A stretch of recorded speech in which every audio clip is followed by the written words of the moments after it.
A'udzubillahi minasyaitonirrajim. Bismillahirrahmanirrahim. Allahumma rabbi sholli sadri wa yassir li amri wahlul 'uqdatam min lisani yafqahu qawli. Ila hadratin nabiyil mustafa habibina wa syafi'ina sayyidina Muhammad sallallahu alaihi wasallam wa ala alihi wa ashabihi wat tabi'in wal ulama'i ahli sunnah wal jamaah khususan an-nahdiyah wa thumma khususan ila hadrati muallif kitab Nasaihul Ibad wa ta'lim muta'allim wa barakati ummul Quran hadiyatan ila mawqif hadzal kitab syai'ulillahi lahum al-fatihah.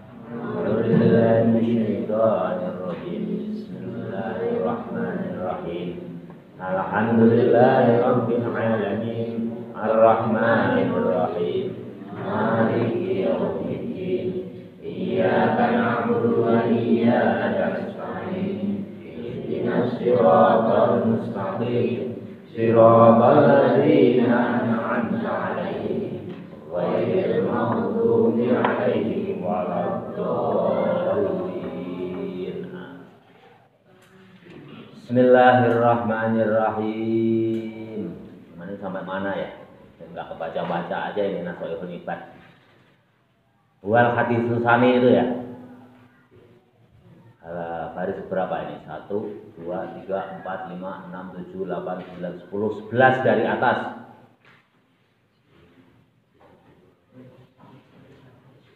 Bismillahirrahmanirrahim.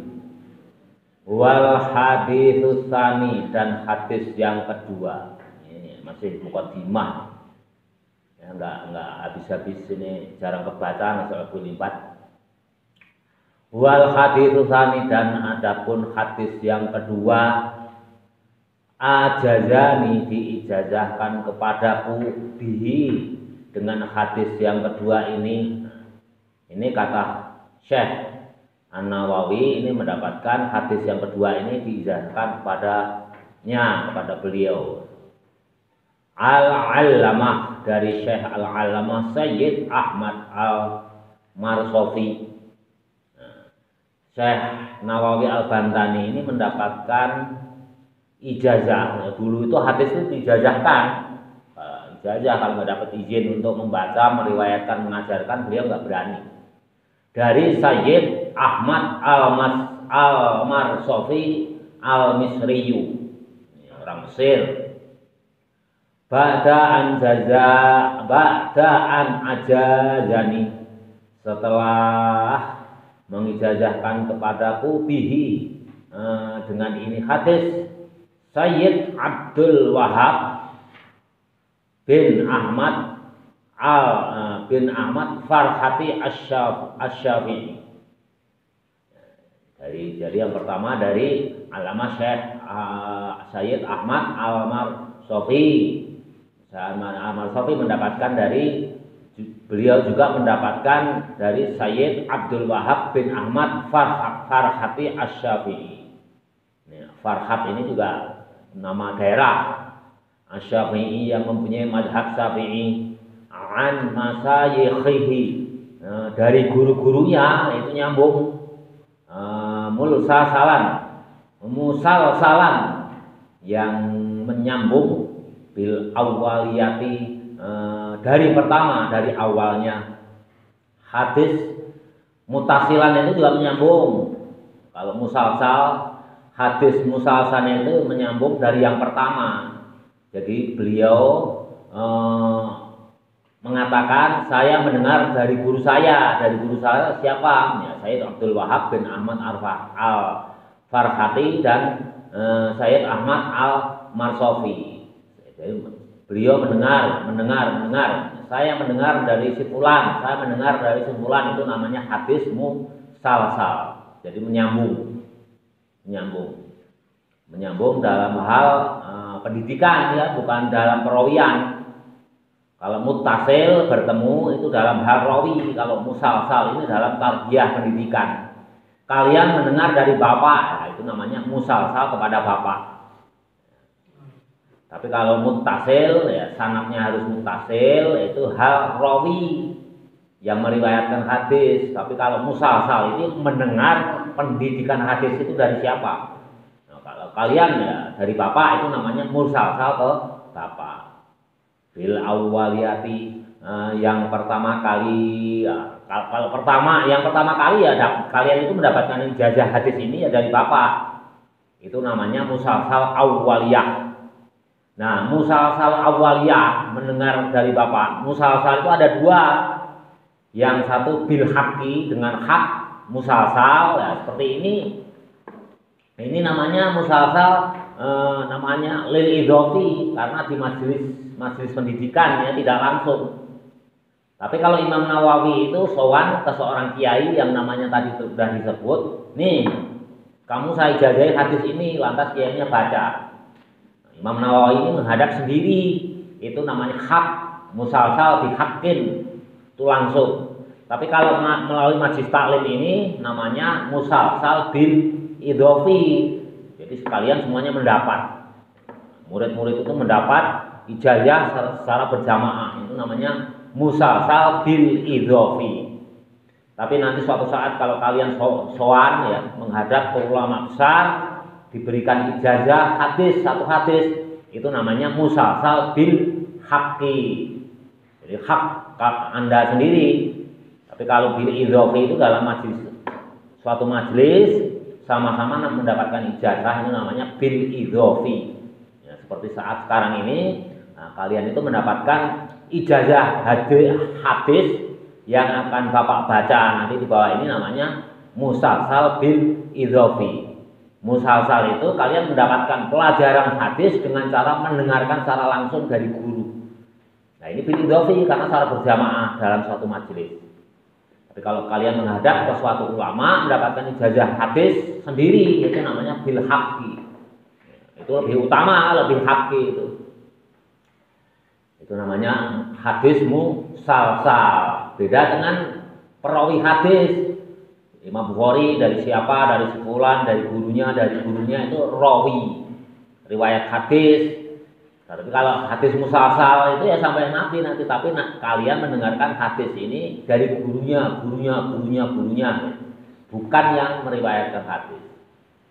Bil awwaliyati dengan yang pertama, kalian mendapatkan ijazah secara bil idhofi, secara bersama-sama ya pada sore kali ini dari bapak. Ila Abdullahi, kepada Abdullah bin Amr bin As anin Nabi sallallahu alaihi wasallam. Nah, bapak ya dari guru bapak, nanti ketemu perawinya. Nah, itu nyambung sampai kepada Nabi, itu namanya hadis musalsal. Bukan bicara masalah yang meriwayatkan hadis, tapi sanad dari guru menyambung kepada Abdullah bin Amr bin As. Amr bin As ini sahabat Nabi, anin Nabi sallallahu alaihi wasallam annahu qala sesungguhnya Nabi berfirman. Nah, ini baru masuk ke hadisnya, hadis yang Bapak ijazahkan kepada kalian. Jadi zaman dulu itu hadis itu diijazahkan. Jadi kalau kalian belajar sendiri itu tidak dianjurkan, ya baik. Ya, dianjurkan, tapi kalian belajar sendiri baru nanti ditasfih pada guru, pada ulama. Itu yang betul. Walaupun kalian sudah membaca, pintar, memahami sendiri, kalau belum disetorkan ke guru itu nggak bagus. Ya, ulama dari dulu ya gitu. Biar apa? Biar sanadnya itu musalsal, bertemu kepada Nabi. Kalau kalian belajar langsung dari buku, tidak melalui guru, itu tidak ketemu ke Nabi. Periwayatannya itu tidak musalsal kepada Nabi, tidak muttasil kepada Nabi. Hadis ini Nabi bersabda, luar biasa ini, kalian dengarkan. Ini nanti berkaitan dengan kitab taklim yang akan kita baca, bab adab ya, bab menghormati ilmu dan guru. Bismillahirrahmanirrahim. Qala ngendika, qala bersabda Rasul, ar-rahimuna hendaklah kalian berkasih sayang. Ya rahamuhum, mengasihi, menyayangi kalian. Jadi hendaklah kalian mengasih sayangi ar-rahimuna, hendaklah kalian mengasih sayangi. Ya rahamuhum, mengasih sayangi orang banyak. Ar-Rahmanu, zat yang mempunyai kasih sayang. Tabaraka, semoga memberkahi, yakni Allah Ta'ala. Allah yang maha tinggi. Jadi kasih sayang itu hakikatnya adalah yang punya siapa? Ya Allah. Mana dalilnya? Bismillahirrahmanirrahim. Ya, Bismillahirrahman. Ya, Ar-Rahman itu kasih sayang terhadap semua makhluk Allah. Ini khusus di dunia. Kalau Rahim itu kasih sayang, nanti kasih sayang Allah hanya di akhirat saja. Itu untuk kita. Tapi kalau Rahman itu ya kasih sayang Allah untuk kita semua dan semua makhluknya, bukan hanya manusia. Ya Rahman. Irhamu hendaklah kalian menyayangi man orang. Nah, ini man di sini diartikan bukan hanya man. Ini dikatakan sesuatu yang ada di bumi. Man orang fil ardi di dalam di bumi. Yarhamukum dengan kasih sayangmu semuanya. Man kepada orang fis samai juga di langit. Yang di bumi tentunya manusia.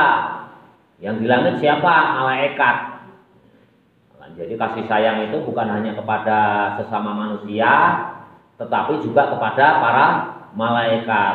Bagaimana caranya ya? Coba kita teruskan dulu baca. Wal makna dan adapun maknanya ar-rahimuna memberikan kasih sayang kalian semua liman kepada orang fil ardi yang ada di bumi min adamiyin dari anak turunnya Nabi Adam wa hayawanin dan binatang. Jadi kasih sayang itu bukan hanya kepada manusia. Itu kepada binatang juga kita harus kasih sayang. Lam yu'mar kepada binatang ya wa hayawanin dan kasih sayang kepada binatang. Lam yu'mar yang tidak diperintahkan biqatlihi untuk membunuh binatang. Jadi binatang itu kan macam-macam. Ada kalau kalian ketemu itu harus dibunuh. Kalau kalian membunuh mendapatkan pahala. Contoh cicak. Nah, cicak itu kalau kalian sekali ketemu ada cicak, kalian pegang langsung banting pek. Sekali mati itu kalian dapat pahala. Ya. Atau binatang-binatang yang membahayakan. Nyamuk yang membahayakan lagi apa? Ular yang berbisa yang membahayakan. Ada sekeliling kita itu boleh kita bunuh, itu malah diperintah. Siapa itu yang jangan kolbi? Tadi main terus ya, main bola terus, sekarang pas ini ngantuk. Jadi ya kita dianjurkan untuk menyayangi binatang, hayawan yang tidak diperintahkan untuk dibunuh. Bil ihsani dengan baik. Ya, contohnya cicak itu, Anda ketemu cicak langsung banting, sekali banting mati itu dapat pahala. Nyamuk dapat pahala. Pokoknya yang binatang yang kira-kira membahayakan. Cicak itu kan membahayakan. Nanti pas kita ada makanan tiba-tiba kena makanan, kena baju kita. Tapi ada yang binatang yang boleh dibunuh itu karena perintah. Tadi kan lam yu'mar yang tidak diperintahkan. Ilaihim kepada mereka, kepada anak Adam, kepada hayawan yang tidak diperintahkan oleh Allah untuk dibunuh. Bil ihsani dengan baik ilaihim kepada anak Adam dan hayawan. Yuhsinu hendaklah kalian berbuat baik. Ar-Rahmanu dengan penuh kasih sayang ilaihim kepada anak Adam dan hayawan. Membunuh kucing itu juga nggak boleh ya, jadi itu harus dikasih sayangi.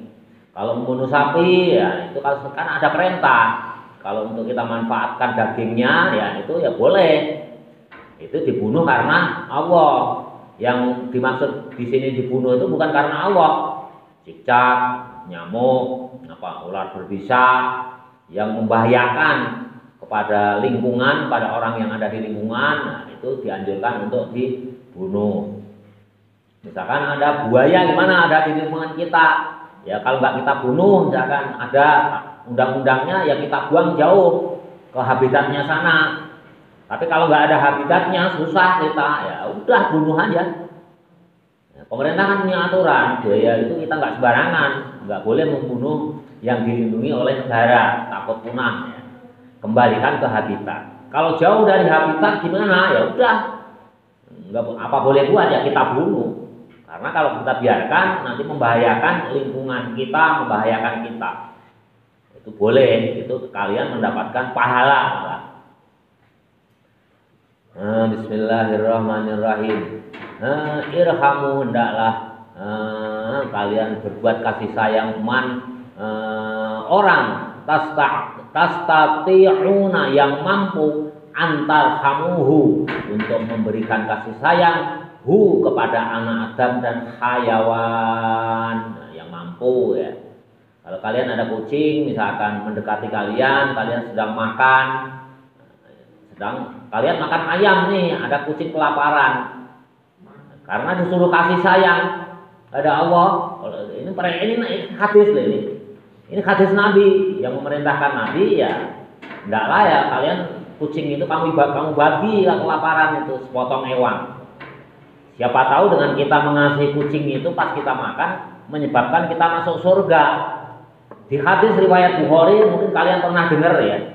Ada seorang pelacur, tahu pelacur? Wanita tunasusila yang menjual dirinya ya. Pulang dari kerja melacur itu. Melacur kan itu pekerjaannya apa itu?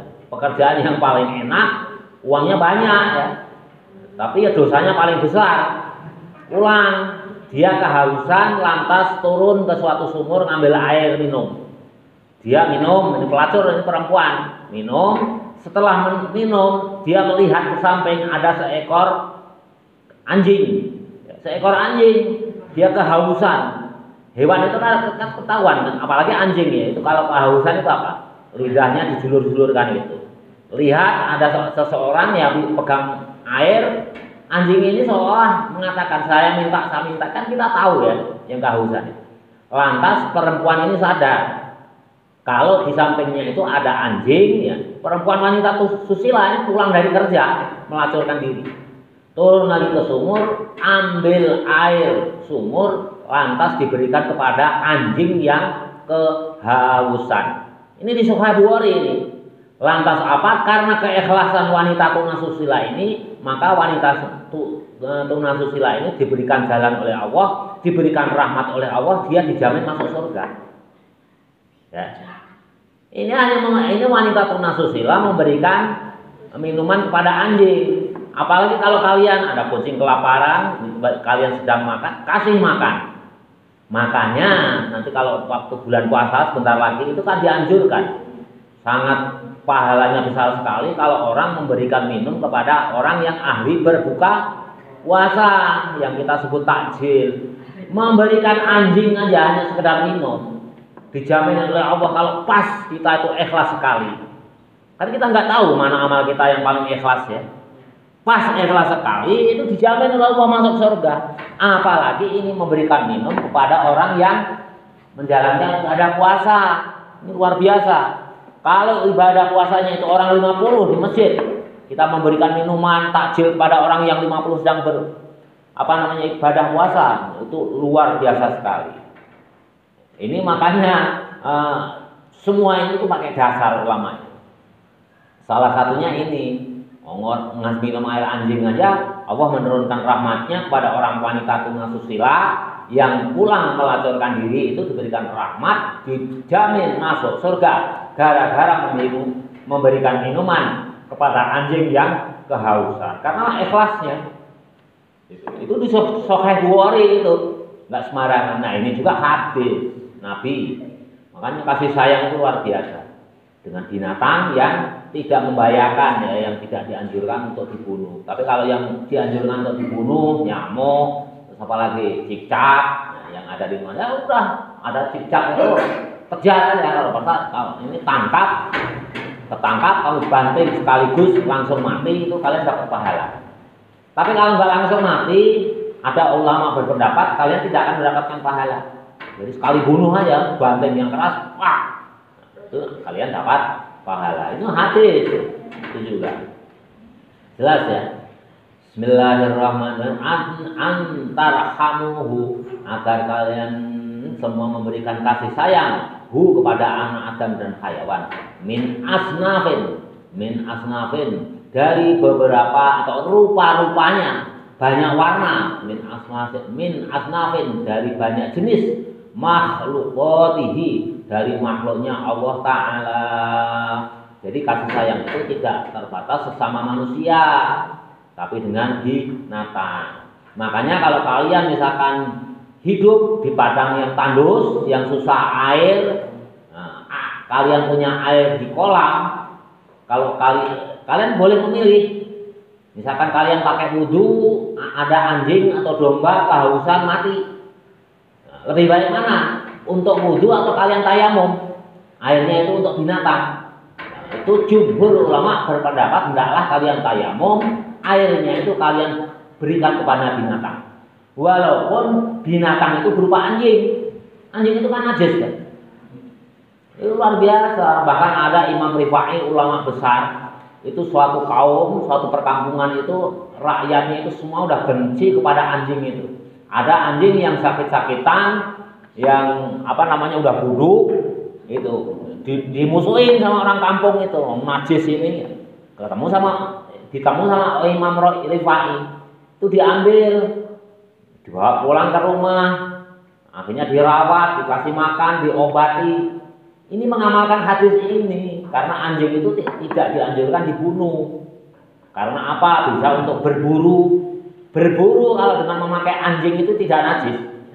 Misalkan kalian berburu ya, kalian hidup di pedalaman, di hutan, melepaskan anjing buruan dengan ucapan Bismillahirrahmanirrahim, berburu rusa. Anjingnya menggigit rusa, rusa itu kena, dihukumi rusa itu nggak najis. Walaupun itu digigit anjing, itu nggak najis. Makanya ada mazhab bahwa anjing itu dihukumi nggak najis. Tapi kalau mazhab kita Syafi'i kan termasuk air liurnya itu adalah najis munggo lazo. Tapi kalau mazhabnya Imam Maliki tidak najis, hanya najis, hanya sekedar biasa aja, dicuci hilang itu aja, tidak najis munggo lazo maksudnya. Dasarnya mana? Hadis yang menjelaskan bahwa berburu dengan anjing itu boleh dan dagingnya halal, boleh kita makan. Jelas ya? Ya harus kasih sayang kalian itu, bukan hanya kepada orang sama orang. Dengan binatang pun kalau kalian ridho itu ya kita nggak tahu lah. Seperti tadi wanita tunasusila yang melacurkan diri di Sukhawori itu karena ngasih minum ke anjing, dijamin karena mendapatkan rahmatnya oleh Allah, dijamin masuk surga. Ya tentunya melalui jalan, apakah nanti WTS-nya itu tobat, mendapatkan hidayah, terus ahli ibadah, ya. Tidak dijelaskan dalam hadis itu. Yang pasti mendapatkan rahmat Allah, dijamin masuk surga. Ya mungkin terus tobat, menjadi ahli ibadah. Bismillahirrahmanirrahim. Jadi semua asnafi makhluqatihi itu rupa-rupanya ciptaan Allah. Walau ghairu aqilin, walaupun ciptaan Allah itu tidak mempunyai akal. Maksudnya ya binatang, tumbuh-tumbuhan. Coba aja tumbuh-tumbuhan itu sering kalian pegang, kalian ajak bicara, beda. Iya betul. Ini hadis Nabi loh. Walau ghairu aqilin, walaupun tidak punya akal. Ya buah sambil nyiram itu. Allah, kamu makhluk Allah. Hendaknya kamu juga memberikan manfaat pada makhluk Allah lainnya. Ini saya siram. Mudah-mudahan kamu juga berdoa pada Allah, buahlah yang banyak. Itu bighairi aqilin, walaupun tidak punya akal. Ini ada hadisnya ya, ini yang kita baca. Makanya orang ngaji, orang pintar itu karena banyak baca. Ya, jangan mentang-mentang itu pohon kamu seenaknya, apalagi musim kemarau nggak kamu cebor, nggak kamu siram. Coba aja. Ini Gus Kiai Mustafa Bisri di Rempang itu yang sangat terkenal. Itu mempraktekkan di pesantrennya itu kiri kanan di sebelah barat, sebelah timur itu ada 2 pohon kelapa. Yang satu sering diajak bicara kalau Gus Mus mau menuju ke masjid, diajak bicara di pedang itu pohonnya dilus, buahnya banyak. Tapi yang satu nggak pernah sama sekali, buahnya kan sedikit. Ya memang benar, kita jangan nggak masuk akal ya. Agama itu tidak selalu diakalkan. Tapi ini itu buktinya hewan kucing aja, kalau kita sayang juga ngerti ya nurut pada kita. Anjing juga sama, domba juga sama. Itu nggak punya akal. Termasuk juga tumbuh-tumbuhan, hanya karena tumbuh-tumbuhannya itu punya nyawa nggak? Ya punya, hanya kita nggak tahu aja nyawanya bentuknya kayak apa. Nyawa kita sendiri aja kita nggak tahu ya, apalagi nyawa tumbuh-tumbuhan. Ajak bicara. Jadi kalau kalian nanti menjadi petani, hendaklah petani berdasarkan hadis Nabi. Ajak bicara itu tanaman itu penuh kasih sayang. Jadi bukan hanya pada anak Adam, termasuk makhluk Allah yang rupa-rupa walaupun nggak punya akal. Jadi termasuk tumbuh-tumbuhan, termasuk batu. Kan kita nggak tahu. Misalkan batu kita membangun rumah, batu kalian juga makhluk Allah. Ajak bicara. Saya memerlukan kamu, ya memang kamu itu ditakdirkan untuk membantu manusia. Kamu akan saya pecah. Ndalah ikhlas, saya bangun sebagai rumah tinggal saya supaya berkah. Kamu berkah, saya juga berkah. Itu caranya. Buktinya apa? Batu itu sangat mulia itu, Hajar Aswad itu. Seluruh umat Islam dunia berlomba-lomba untuk mencium Hajar Aswad. Bapak udah mengalami nyium itu Hajar Aswad. Berlomba-lomba. Makhluk Allah dia itu. Semua makhluk Allah bisa diajak bicara. Waktu itu kan udah Bapak contohkan ya di surat Ar-Rahman itu ya. Nggak usah diulang lagi. Itu kan makhluk Allah juga. Bisa diajak bicara, bisa tasbih, bisa segala macam pada Allah. Bismillahirrahmanirrahim.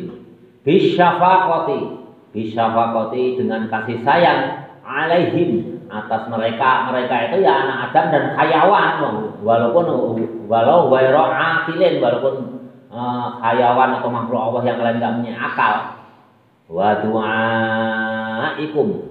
du'aikum dan hendaklah kalian mendoakan kamu semua lahum kepada anak Adam dan hayawan dan makhluk Allah yang walaupun tidak punya akal tadi, lahum kepada mereka birrahmati dengan kasih sayang wal maghfirati dan penuh ampunan. Loh, ini loh buktinya. Kalau kalian itu oleh Nabi diperintahkan untuk menyayangi bukan hanya kepada orang tapi kepada hayawan, kepada makhluk Allah yang rupa-rupa tadi, min asnafi makhluqatihi, dari rupa-rupa makhluknya Allah yang tidak punya akal. Hendaklah kalian mendoakan mereka birrahmatin dengan kasih sayang wal maghfirati dan memintakan ampun. Ya rahamkumul malaikatu. Kalau kalian sudah menyayangi ya anak Adam, hayawan dan yang lainnya yang rupa-rupa ciptaan Allah itu, nanti ya rahamkumul malaikatu. Ya rahamkum, malaikat akan menyayangi kepada kalian semua. Nanti kalau kalian sudah menyayangi sama anak Adam, makhluknya Allah, nanti malaikat juga akan menyayangi kalian. Kalau malaikat menyayangi kalian, kan malaikat itu kan makhluk Allah yang paling dekat dengan Allah. Ya, mungkin malaikat juga mendoakan kalian. Kalau yang mendoakan malaikat ya ijabah. Si A ini kurang pintar karena kasih sayang kepada makhluk Allah yang lain, apalagi kepada anak Adam, ya, sesama manusia, ya, nanti malaikat menyayangi kalian. Dengan cara apa? Ya mendoakan kalian, memintakan kepada Allah supaya kalian itu pintar, supaya kalian itu untungnya banyak, jadi orang yang beruntung. Ya. Kalau kerja juga hasilnya banyak, itu malaikat akan menyayangi kalian. Waman dan orang rahmatuhu,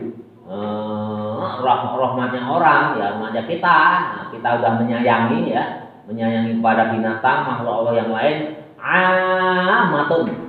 Akan merata li ahli samai, kepada ahlinya langit. Jadi kasih sayang kita ya kepada ahlinya langit siapa? Makhluk apa yang di langit siapa? Malaikat. Nah, nanti kasih sayang kita juga kepada malaikat. Makanya kita juga menyayangi malaikat. Dengan cara apa ya? Dengan cara mendoakan ya malaikat. Kita dekat aja ya malaikatul muqarrabin. Kita doa dengan melalui tawasul malaikat. Alladzinahum dan orang banyak, aksaru kebanyakan, min ahlil ardi dari ahli bumi. Tentunya kasih sayang itu yang banyak ya ahli bumi sesama manusia, binatang dan tumbuh-tumbuhan serta makhluk Allah yang lainnya. Jadi kasih sayang kita itu merata ke malaikat juga kita kasih sayang. Yang banyak ya ahli bumi. kita terutama antar sesama manusia. Makanya kalau heran ya kalau sesama negara Arab, sesama Islam itu perang ya. Di zaman perang di Suriah perang, ada kelompok ISIS ini Houthi saling perang. Hadis Nabi memerintahkan kepada kasih sayang. Ya karena udah terpengaruh urusan dunia. Ya kalau urusan dunia itu bisa membutakan kita semua. Semuanya itu urusan dunia yang membutakan itu. Sesama Islam saling menyerang. Sekarang musimnya kampanye, sesama calon presiden saling menyerang. Untung kalian di pesantren nggak lihat TV. Itu saling menjelekkan itu, bapak itu enak itu lihatnya. Debat tapi saling menjelekkan, saling memojokkan urusan pribadi, bukan urusan pemikiran di mana mengajukan negara, memikirkan rakyat, tapi saling menyerang masalah pribadi. Ya karena apa ya, faktor politik lah, jabatan, urusan dunia itu sudah membutakan. Hati-hati, hati-hati. Makanya kan bapak mending minggir aja lah, mending menjadi orang yang nggak terkenal ya, alhamdulillah, berarti mengurangi dosa. Ya. Coba kalau bapak di tengah-tengah ikut kancah apa namanya dunia persilatan, urusan dunia, ya itu saling menjelekkan namanya. Nah, itu udah lama kita ngaji aja, ngaji. Walaya juju dan tidak dibolehkan lisahsin kepada seseorang ayat mendoakan li jami'il muslimina kepada semua orang Islam bi ghafrin dengan meminta ampun kepada Allah jami'i dzunubihim semua dosa-dosanya. Jadi kalau kalian berdoa pun ada batasannya. Ya Allah, semua dosa orang Islam di dunia hendaklah Engkau ampuni. Enggak boleh.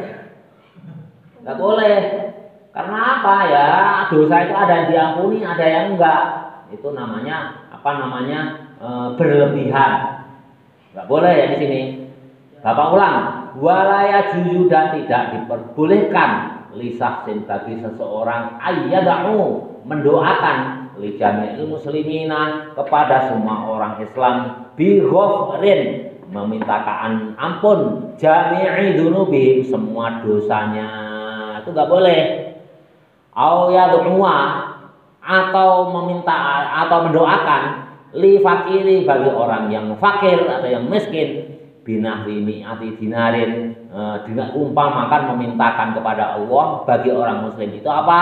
Mi'ati dinarin 100 dinar. Misalkan ada orang miskin, orang fakir, nggak punya kerjaan, nggak punya apa-apa, punyanya hanya baju yang dipakai doang. Kalian doakan, ya Allah si fulan itu, si miskin itu hendaklah Engkau berikan rezeki 100 dinar. Enggak boleh lah. Syariatnya dari mana? Oh enggak, kerjaan juga enggak punya, sawah enggak punya, kok kalian mendoakan supaya dimintakan kepada Allah supaya Allah memberikan 100 dinar. 100 dinar itu berapa sih? Kali 4 gram. Berarti 400 gram. Kalau kali 1 juta berarti 400 juta. Ya Allah, berikan gembel itu si pemulung itu. Nah, pemulung kalau didoakan mendapatkan uang 400 juta. Secara akal sehat kan enggak masuk akal. Itu namanya doa yang melampaui batas. Doa yang melampaui batas. Itu namanya apa istilahnya? Tidak. Nah, apa ada dasarnya? Ada hadis Nabi itu. Ya. Sayati kaumun, ya, akan datang suatu kaumku. Itu kalau berdoa itu melampaui batas. Itu hadis Nabi. Sayati kaumun ya'tadu fid du'a. Berdoa itu melampaui batas. Itu kata Nabi. Nabi itu makanya berdoa itu hati-hati. Kalau kayak Bapak, ya Allah berikan aku rezeki, semoga aku bisa membeli mobil baby Benz. Ya nggak mungkin lah ya. Kerjanya hanya segitu, kalau seandainya laris kerjanya enak dagang, modalnya segitu. Ya nggak mungkin, salah syariat itu nggak mungkin akan kebeli baby Benz yang harganya 3 miliar. Makanya berdoa itu harus yang terukur lah. Kalau saya kerja begini, ya begini. Kalau saya berdoa santri itu begini, belajarnya segini, ya begini. Ada ukurannya, jangan melampaui batas. Makanya Nabi mengingatkan jauh-jauh hari, saya qaumun ya anta tadu fit du'a ya tadu fit du'a. Saya di kaumun ya'tadu fid du'a. Akan datang masanya suatu kaum, nanti kaumku itu berdoa itu melampaui batas. Enggak boleh. Semua dosanya diampuni, enggak boleh. Yang betul gimana? Ya Allah, ampunilah dosa orang muslim sedunia. Boleh, tapi kalau semua dosanya enggak mungkin. Jami'id dzunub itu semua dosanya enggak. Ya Allah, ampunilah dosa-dosa saudaraku. Itu boleh. Kalau semua dosanya enggak boleh. Itu nggak boleh. Ini hadis Nabi, hati-hati. Nabi bighafri ayyadahu yang mendoakan dijamil muslimin kepada semua orang Islam bighafri jami'i dzunubihim untuk mengampuni semua dosanya. Ayyadhu atau mendoakan li fakiri bagi orang yang miskin binahwi mi'ati dinarin untuk mendapatkan uang 100 dinar. Walai salahu dan tidak ada bagi yang si fakir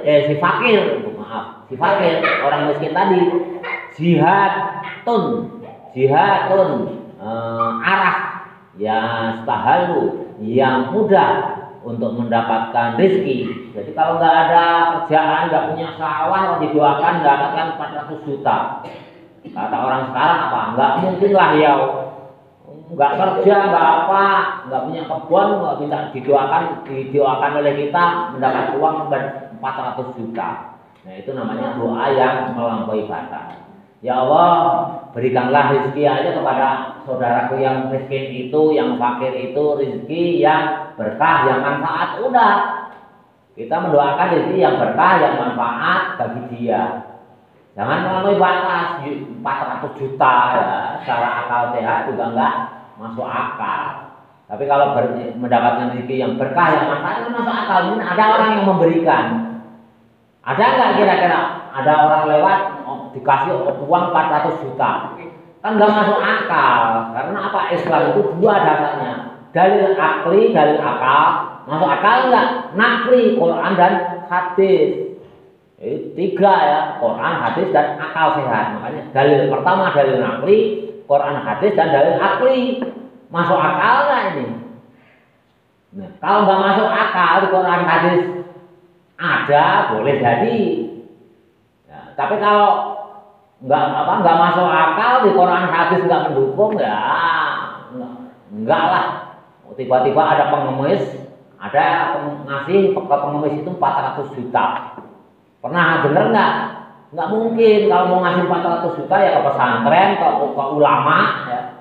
Kalau pengemis kasih 400 juta itu nggak mungkin. Ada orang yang menyedekahkan 400 juta, masuk akal. Tapi kepada ulama, ya, kepada pemimpin yang adil, mungkin. Kepada santri yang pintar, itu mungkin.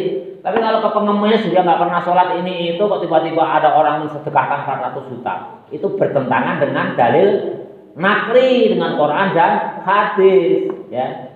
Tapi kalau menyedekahkan 400 juta kepada ulama, kepada santri yang berprestasi, mungkin itu tidak bertentangan dengan Quran dan hadis, ya. Itulah wayar zubuha min ghairu yahtasib. Memang ada di Quran memberikan rezeki kepada hambanya yang hamba itu tidak tahu jalan rezeki itu dari mana. Santri pintar mendapatkan hadiah 500 juta bahkan 1 miliar pun mungkin. Tapi kalau orang peminta-minta sholat aja nggak pernah, tiba-tiba 1 miliar ya enggak lah ya.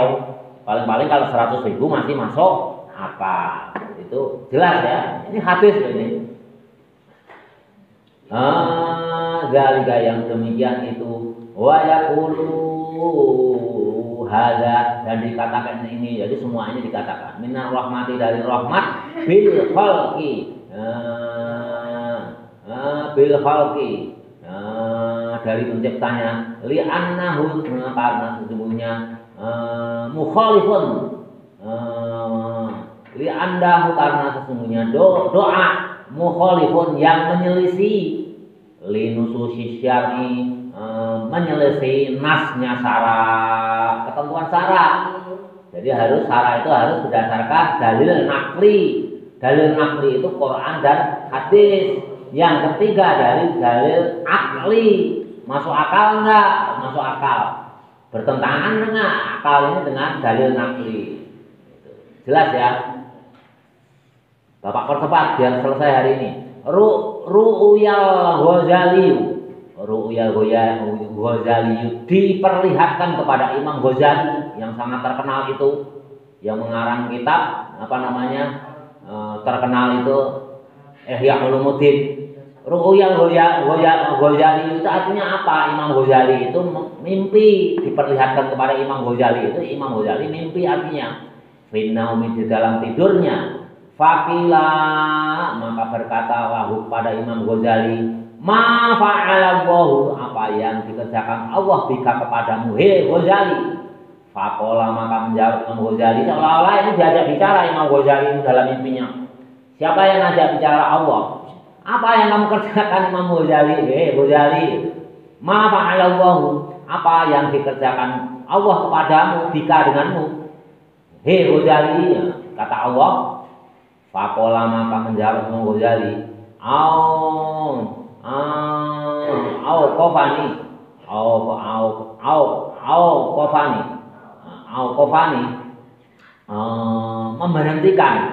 memberhentikan.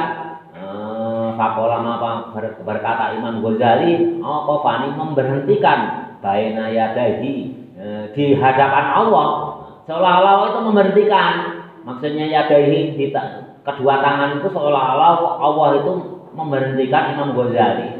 Wakola, ya. Mungkin Imam Ghazali rasakan lagi jalan, tiba-tiba diberhentikan oleh Allah. Nah, jadi di sini bahasanya itu baina yadaihi, itu antara kedua tangan Allah itu ya kekuasaannya Allah maksudnya. Wakolali, dan berfirman Allah kepadaku, bima dengan sesuatu kodinta, apa yang datang kepadamu, he Ghazali,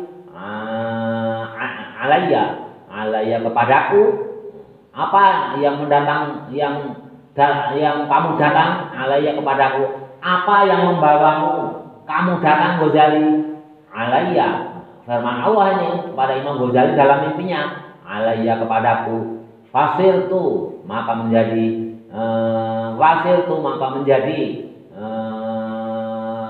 Imam Ghazali itu di hadapan Allah. Uzkuru, ingatlah amalku. Uzkuru, maka ingatlah amali, perbuatanku kepadamu. Fakola, maka berkata Imam Ghazali, aqoblaha, saya menerima firman Allah tadi. Wa innama, sesungguhnya sesuatu qabil itu menerima saya minka, darimu ya Allah, zata yaumin, pada suatu hari, nazalat yang diturunkan, zubabatan. Fakola, maka berkata Imam Ghazali, lam aqoblaha, tidak kan, lam aqoblaha,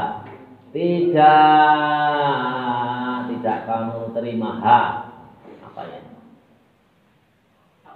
Fakola, maka berkata lam aqoblaha, tidak diterima. Ini kembalinya kemana?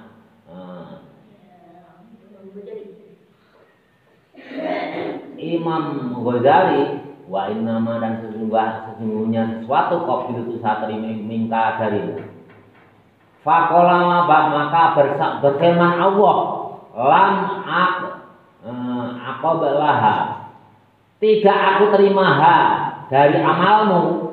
Wa innama, dan sesungguhnya sesuatu yang barang yang aku terima, kata Allah, qabil itu saya terima minka darimu wahai Ghazali, zata yaumin, pada suatu hari. Amalmu itu semuanya tidak aku terima Ghazali, kecuali pada suatu hari. Kata Allah ini kepada Imam Ghazali, nazalat turun dubabatin, lalat, ala midatin, di atas mangsi itu apa sih? Yang alat menulis itu disebutnya apa? Kalau orang dulu itu wadah itu diwadahin gitu, hitam, nulisnya itu terus ditulis itu. tinta, ya betul tinta. Mana tadi? Alamidatin atas tinta. Jadi lalat itu terbang ya, diturunkan itu maksudnya terbang lalu hingga di atas tinta. Alamidatin di atas tinta. Pola mika penamu. Nah, itu pakai itu pena dulu nulis itu tinta nul itu baru nulis. Nanti kalau kering dimasukin nanti nulis lagi. Litasroba lalat itu minum ya, datang hingga ke tinta itu yang ada dalam wadah yang untuk nulis itu. Litasroba minum, jadi ada lalat datang di tintanya Imam Ghazali, lalu lalat itu minum. Litasroba untuk minum minhu dari tintanya Imam Ghazali. Wa anta dan kamu taktubu sedang menulis kamu wahai Ghazali. Fatarokta maka kemudian kamu tinggalkan kita baca kitabmu. Lantas Imam Ghazali itu lihat ada lalat hinggap di tintanya lalu minum, padahal Imam Ghazali sedang menulis. Kemudian fatarokta maka Imam Ghazali meninggalkan kita baca kitabnya, sedang menulis, ada lihat lalat itu minum, langsung diberikan kesempatan, sengaja Imam Ghazali itu biar minumlah lalat itu. Hatta akhodat sehingga mengambil. Hatta akhodat sehingga mengambil artinya apa? Meminum. Khodoha bagian. Jadi lantas sampai lalat itu meminum ya, meminum tinta. Itu hatta akhodat khodoha sehingga lalat itu mengambil bagiannya. Rahmatun itu merupakan rahmat biha dengan bagiannya itu, yaitu tinta tadi diminum oleh lalat. Ditinggal oleh Imam Ghazali sengaja biarlah lalat itu mungkin haus.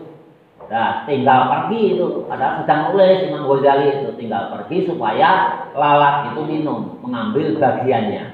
Rahmatun rahmatnya biha dengan lalat, summa qala biha dengan tinta tadi.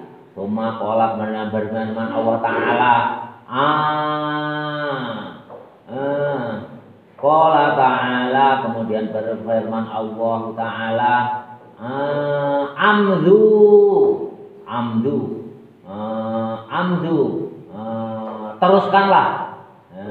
Teruskanlah diibadi dengan hambaku ilal jannati kepada surga. Hambaku ini siapa? Imam Ghazali.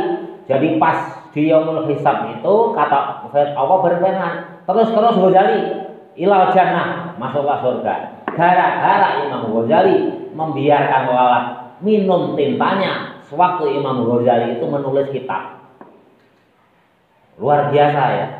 Jadi Imam Ghazali itu masuk surga karena rahmatnya Allah, gara-gara ada seekor lalat hinggap di tintanya lalu minum. Imam Ghazali dengan sadarnya memberikan kesempatan, teruskan lalat itu pergi aja, biarin aja itu lalat minum terus. Gara-gara itu, bukan karena alimnya, ilmunya, karangan kitabnya banyak. Oleh Allah, waktu yaumul hisab di sini, kata Allah, amdu, terus, Ghazali diibadi Ghazali ilal jannah, masuk ke surga. Jadi perhitungan Allah itu karena ilmunya banyak, mengarang kitabnya banyak. Enggak. Ya, karena Imam Ghazali dengan ikhlasnya membiarkan seekor lalat minum tinta sewaktu Imam Ghazali sedang menulis. Itulah yang menyebabkan masuk surganya Imam Ghazali. Jadi jangan mentang-mentang kita udah ibadahnya banyak. Wah udahlah pasti dijamin surga, belum tentu. Apa ya yang menyebabkan masuk surga itu paling utama rahmat Allah. Rahmat Allah itu bisa datang kepada kita karena kita ibadah. Kita menegakkan diri pada Allah, baru rahmat Allah bisa datang. Kalau kita nggak ikhtiar untuk mendapatkan rahmat Allah dengan cara ibadah, ya nggak akan mendapatkan rahmat Allah. Imam Ghazali mendapatkan rahmat Allah, mengirim utusannya yakni lalat hinggap itu karena jasanya udah banyak. Mengarang kitabnya juga banyak, ibadahnya juga banyak, mengirim rahmatnya melalui lalat yang hinggap di tintanya Imam Ghazali yang sedang nulis kitab, lantas dijamin masuk surga oleh Allah. Imdu terus Ghazali terus langsung masuk surga, udah nggak usah dihisab. Jadi jelas Imam Ghazali itu nggak dihisab langsung masuk surga. Jadi kalau ada orang bicara, nanti Nabi itu juga belum tentu masuk surga itu ngajinya nggak tuntas. Imam Ghazali jelas kok. Terus nggak dihisab oleh Allah. Apalagi Nabi Muhammad itu pasti nggak dihisab. Ada tetangga sebelah kan keluar itu Nabi juga itu nanti dihisab masuk surga itu karena rahmatnya Allah aja lah. Biarin aja lah. Ada orang-orang tertentu, aulia, ulama itu nggak dihisab. Contohnya Imam Ghazali. Apalagi nabi-nabi. Nabi dengan ulama derajatnya lebih tinggi Nabi. Udah otomatis itu nggak usah dihisab. Begitu juga orang kafir. Orang kafir itu nggak dihisab. Nggak usah dihitung amal baik itunya. Enggak. Walaupun orang kafir itu ahli sedekah, ahli ngamal, tumpuk unduk, tapi dia tetap kafir ya, tanpa dihisab dia langsung masuk neraka. Karena apa? Tidak memegang passwordnya amal. Karena amalnya banyak. Kan tapi enggak kalau kalian ya, wah ini komputer ini apa namanya canggih ini. Wah, programnya canggih. Kalau nggak pegang passwordnya, bisa nggak buka? Nah orang kafir ini nggak megang passwordnya masuk surga walaupun amalnya banyak. Passwordnya apa? Ya ibadah ya, sholat, zakat itu passwordnya. Jelas ya. Jadi nanti kalau ada orang tanya gimana hukumnya kalau orang kafir nggak beriman, tapi amalnya banyak, baik-baik. Contoh seperti yang ini menciptakan ini, Thomas siapa namanya? Edison. Ini kan amalnya banyak sekali ini. Seluruh dirinya pakai, amalnya banyak, amal baiknya banyak sekali. Soal gunung Uhud barangkali lebih ya. Tapi beliau nggak pegang passwordnya. Mau masuk surga itu nggak bisa. Akhirnya apa? Tanpa dihisab masuk neraka. Passwordnya surga apa? Ya, masuk Islam. Miftahul jannah la ilaha illallah. La ilaha illallah Muhammadur Rasulullah. Jelas. Padahal di dalam kitab Safinatun Najah artinya la ilaha illallah itu kan lama Buddha bihaqqin fil wujudi la ilaha illallah. Harus disertai dengan ibadah, bukan hanya mengucap la ilaha illallah aja. Ibadah itu apa ya harus lengkap. Jelas ya. Jadi kalau ada pertanyaan orang kafir itu masuk surga atau neraka? Neraka. Tapi kan amalnya banyak, tapi kan nggak pegang passwordnya. Nggak bisa lah ya. Gitu. Jelas. Jadi Imam Ghazali itu masuk surga oleh Allah itu tanpa hisab itu gara-gara bukan amalnya banyak. Gara-gara bukan karena menjadi ulama besar, tapi gara-gara ada lalat yang hinggap di tintanya dibiarkan minum dengan ikhlasnya. Jelas. Bismillahirrahmanirrahim. Wa fi qaulihi sallallahu alaihi wasallam, dan seperti di sabdanya Nabi Muhammad sallallahu alaihi wasallam, yarhamkum riwayatani, yarhamkum, hendaklah kalian memberikan kasih sayang. Riwayatani yang di dua riwayat. Al-jazmu bisa dibaca jazm. Nah, ini nahwu. Bisa dibaca yarhamkumu. Itu dibaca jazm sukun ala annahu. Sesungguhnya kata-kata yarhamkum jawabul amri, menjadi jawabnya kalimat perintah. Tapi yang riwayat kedua warofin dan bisa dibaca rafa ala annahu. Jadi kalau dibaca rafa bagaimana? Kalau tadi Bapak membaca yarhamkumu, yarhamkum, ya yarhamkum, baca rafa jadi yarhamkumu. Itu dibaca rafa itu dibaca domah. Kalau dibaca domah kedudukannya yarham kumu yang di atas tadi, ya, sabda Nabi yang di atas tadi, ala annahu sesungguhnya kata-kata atau lafal yarhamukum itu jumlah da'iyati menjadi jumlahnya berdoa da'nya wa adapun dibaca rafa menjadi jumlah da'iyah aula itu lebih utama li'anna da'ihi karena doa karena doa. Doa. Jadi lebih bagus dibaca rafa, berarti dibaca yarhamukum, bukan yarhamkum. Yarhamukum. Li'anna du'aihi, karena sungguhnya doanya Nabi sallallahu alaihi wasallam ghairu mamdudin, tidak akan tertolak. Jadi lebih baik dibaca yarhamukum. Jangan yarhamkum tapi yarhamukum. Menjadi jumlah da'anya itu lebih utama karena doa Nabi itu tidak tertolak. Kalau dibaca jazm kadang bisa diterima, kadang bisa ditolak. Makanya harus lebih utama di sini penjelasannya dibaca rafa yarhamukum. Jangan yarhamkum, dibaca yarhamkum boleh, tapi beda artinya. Kalau dibaca yarhamkum, yarhamkumu, nah, itu kadang-kadang diterima, kadang-kadang ditolak. Padahal doa Nabi itu selalu diterima oleh Allah. Maka yang paling bagus dibaca rafa, yakni yarhamukum. Itu hanya ilmu nahu aja, kalian belum nyampe. Wa min asbabi husnin, dan dari sebabnya kebaikan. Al khotimatu, asbabu husnil khotimatu, sebabnya sesempurnanya kebaikan. Wa min asbabi husnil khotimati, dan dari sebab bagus sempurnanya kebaikan. Muwadobatu, itu yang rutin, yang langgeng. Kalau kalian berbuat baik menjadi sempurna itu, hendaklah perbuatan itu yang rutin, yang langgeng.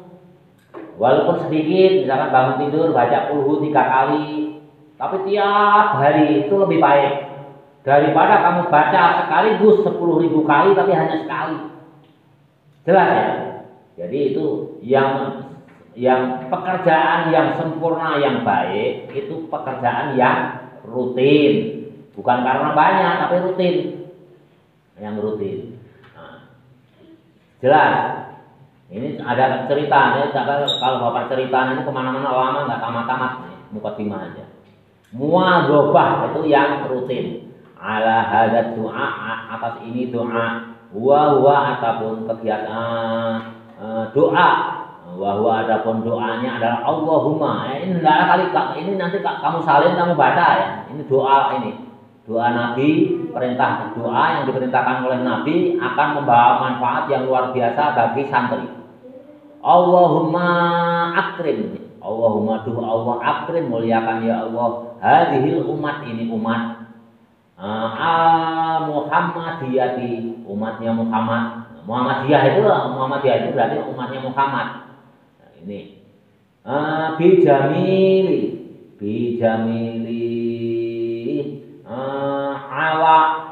bijamili dengan keindahannya umat Muhammad, awaidika pemberianmu, bijamili awaidika dengan indahnya pemberianmu.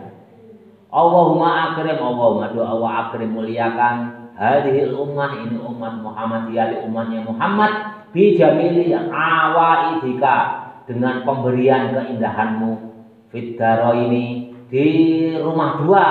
Rumah dua itu apa artinya? Dunia dan akhirat. Ikroman dengan kemuliaan, liman kepada orang ja'altaha yang telah dibuat pada man min ummatihi, dari umatnya Muhammad, wa minha, dan dari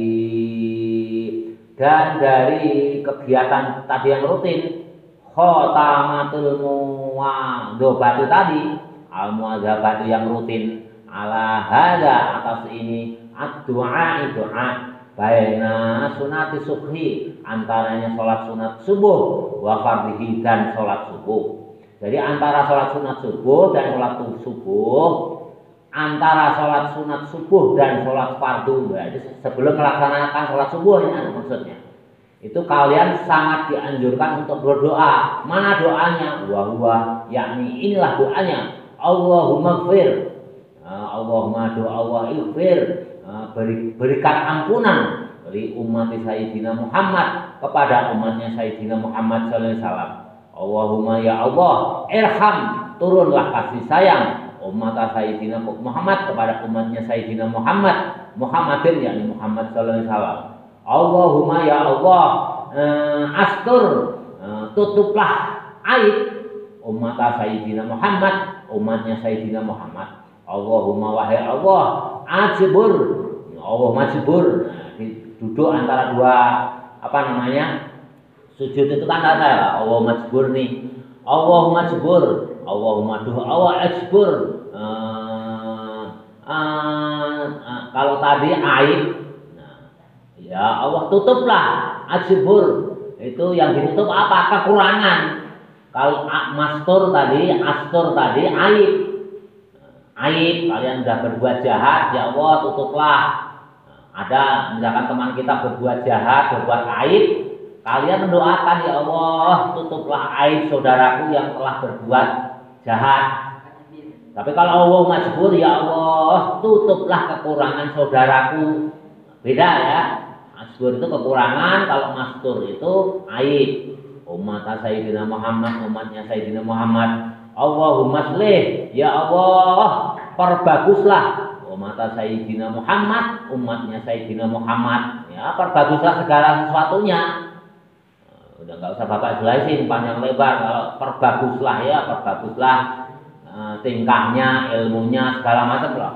Allahumma afi, ya Allah afi, selamatkan umat Sayyidina Muhammad kepada umatnya Sayyidina Muhammad. Allahumma hafad, ya Allah jagalah. Allahumma hafad, jagalah ya Allah umat Sayyidina Muhammad, umatnya Sayyidina Muhammad. Allahumma arham, berilah kasih sayang ya Allah umat Sayyidina Muhammad kepada umatnya Sayyidina Muhammad. Rahmatan, dengan kasih sayang ammatan yang merata, ya Rabbal Alamina, yang merajai seluruh isi alam. Allahumma fir, ya Allah berikanlah ampunan di umat Sayyidina Muhammad, kepada umat Sayyidina Muhammad, mahfiratan, dengan penuh ampunan, amatan yang merata. Jadi nggak boleh doanya itu umum. Kalian jangan ya Allah berikanlah ampunan segala semua dosanya. Nah, itu nggak boleh. Pokoknya ya Allah berikanlah ampunan, amatan yang merata. Ya Rabbal Alamin, ya Rabbal Alamin. Udah tahu ya Rabbal Alamin ya, nggak usah Bapak artikan lagi. Allahumma farris, Allahumma doa Allah farris, berilah an ummati Sayyidina Muhammad ke faris itu apa? Kelonggaran. Allahumma faris, berilah kelonggaran. Jadi kita itu didoakan, kita mendoakan umat Sayyidina Muhammad itu kelonggaran. Ya kelonggaran semuanya, kelonggaran rezeki, kelonggaran waktu, kelonggaran kesehatan gitu. An ummati Sayyidina Muhammad, atas kepada umatnya Sayyidina Muhammad, farojan, kelonggaran, kelonggaran ajilan yang segera, ya Rabbal Alamin. Wa minha, dan dari kasih sayang, mulazamatun, yang langgeng, yang terus menerus. Hadza doa, ini doa, wa huwa, dan doa ya Rabba, wa huwa, dan pada Allah ya Rabba kulli syai'in, yang menjadi Tuhan segala sesuatu, biqadrika, dengan kuasamu, ala kulli syai'in, atas sesuatu. Ighfirli, ampunilah diriku, kulli syai'in, dari setiap sesuatu. Wala tas'alni, dan janganlah engkau ya Allah menanyai diriku. Angkuli syai'in, ini siapa yang mengajarkan doa ini? Nabi. Angkuli syai'in, dari segala sesuatu. Kalau Allah tidak pernah kita berdoa, ya Allah jangan tanyai pada diriku dari segala sesuatu. Nah, kalau dikabulkan nanti kalian dikubur itu tidak ada pertanyaan dari raqib atid. Wala tuhasibni, dan janganlah engkau hisab diriku fi kulli syai'in, dari tentang sesuatu. Kita hanya berdoa. Buktinya siapa? Imam Ghazali itu tadi yang di atas tadi kan nggak dihisab ya.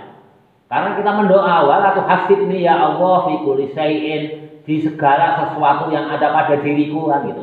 wa'atini, dan berikanlah ya Allah pada diriku kulla syai'in, segala sesuatu itu engkau berikan kepadaku. Nah, ini sunat, antara sholat sunat sebelum subuh, sebelum melaksanakan sholat subuh itu kalian itu ada sholat sunat kan, selama melakukan sunat doakan ini. Ini kasih sayang semua isinya. Alif ha itu namanya apa? Itu artinya intaha. Jadi muqaddimah itu telah selesai. Nah, nanti baru makalah-makalah itu berapa ya? Jam 5. Wallahu a'lam bis-shawab.